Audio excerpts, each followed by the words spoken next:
മണ്ണാർക്കാട് നഗരസഭാ പരിധിയിലെ കെട്ടിട നികുതി കുടിശ്ശിക തിരിച്ചുപിടിക്കുന്നതുമായി ബന്ധപ്പെട്ട് ഇടതുപക്ഷം കൊണ്ടുവന്ന പ്രമേയം കൗൺസിൽ അംഗീകരിച്ചു. 7 വർഷത്തെ കുടിശ്ശികയാണ് കെട്ടിട ഉടമകൾക്കുള്ളത്. ഇതിനെതിരെ ഏതാനും കെട്ടിട ഉടമകൾ ഹൈക്കോടതിയെ സമീപിച്ചിരുന്നു.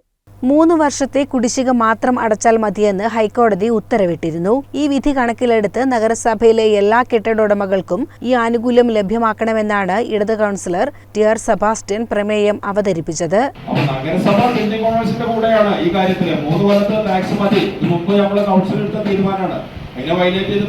സെക്രട്ടറിക്ക് വിയോജനം കുറിപ്പ് എഴുതിയിട്ട് പോകാം. പക്ഷെ കൗൺസില് വോട്ടെടുപ്പിന്റെ ആവശ്യമില്ല. നിങ്ങൾ സെബാസ്റ്റ്യന് അനുവദിച്ച പ്രമേയം അവതരിച്ച പ്രമേയം മൻസൂറും റജീനെ രണ്ടാളതാണ് ഇതിൽ വായിച്ചത്.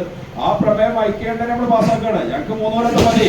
അല്ലാതെ അതിന് വോട്ടെടുത്തിട്ട് അതൊന്നും വേണ്ട. അത്തരം കാര്യങ്ങളിലൊന്നും നമ്മൾ മുമ്പെടുത്ത തീരുമാനമുണ്ട്. ആ തീരുമാനം കൊണ്ട് തന്നെ നമ്മൾ മുന്നോട്ട് പോകാം. നമുക്ക് 3 കൊല്ലം മതി നമ്മൾ തീരുമാനിച്ചതാണ്. നമ്മൾ കൊടുത്ത ഒരുമിച്ച് കൗൺസിലായിരിക്കും നമ്മൾ കൊടുത്ത 3 കൊല്ലത്തെ ടാക്സ് മതി എന്നെടുത്ത കൗൺസിൽ എടുത്ത തീരുമാനം കൊണ്ടാണ് ബിൽഡിംഗ് ഓണേഴ്സ് കോടതി പോയിട്ട് അവർക്ക് അനുകൂലമായ വിധി വാങ്ങിയത്. നമ്മളാണ് ആ തീരുമാനം കൊടുത്തത്.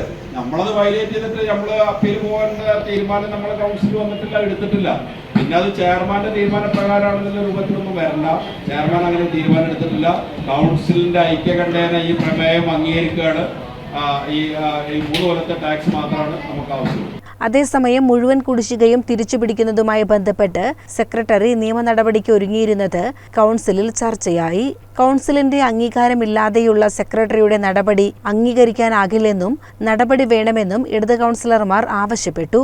ഇതേ ചൊല്ലി ബഹളമുണ്ടായി. തുടർന്ന് വിഷയത്തിൽ വോട്ടെടുപ്പ് നടത്തിയപ്പോൾ 10 പേർ മാത്രമാണ് നടപടി വേണമെന്നതിനെ അനുകൂലിച്ച് വോട്ട് ചെയ്തത്.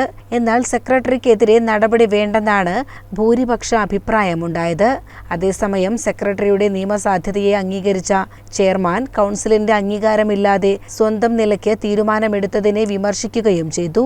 താലൂക്ക് ആശുപത്രിയിലെ പുതിയ കെട്ടിടത്തിൽ 16 മെഷീൻ ഉൾപ്പെടുന്ന പുതിയ ഡയാലിസിസ് യൂണിറ്റ് ഉടൻ തുടങ്ങാൻ തീരുമാനിച്ചു. നിലവിലുള്ള ഡയാലിസിസ് യൂണിറ്റിൽ 11 ഡയാലിസിസ് മെഷീനാണ് ഉള്ളത്. ഡയാലിസിസിനായി കൂടുതൽ പേരെത്തുന്നതിനാലാണ് മറ്റൊരു യൂണിറ്റ് കൂടി ആരംഭിക്കാൻ നഗരസഭ തീരുമാനിച്ചത്. Bus stand cum shopping complex നിർമ്മിക്കുന്നതിനുള്ള ടെൻഡർ നടപടികളിലേക്ക് കടക്കാനും ധാരണയായി. ലൈഫ് ഭവന പദ്ധതിയിൽ 146 പേർക്ക് വീട് ലഭിക്കാനുണ്ടെന്നും ഇതിനും മുൻതൂക്കം നൽകണമെന്നും കെ മൻസൂർ ആവശ്യപ്പെട്ടു. കേന്ദ്ര സംസ്ഥാന സർക്കാർ തമ്മിലുള്ള ഉടമ്പടിയിൽ ഒപ്പുവെക്കാത്തതാണ് ഭവന പദ്ധതിയിൽ കാലതാമസം നേരിടുന്നതെന്ന് നഗരസഭാ ചെയർമാൻ സി മുഹമ്മദ് ബഷീർ അറിയിച്ചു. Vice chairperson K Praseetha, secretary M Satheesh Kumar, സ്ഥിരം സമിതി അധ്യക്ഷർ, കൗൺസിലർമാർ തുടങ്ങിയവർ പങ്കെടുത്തു. CCN മണ്ണാർക്കാട്.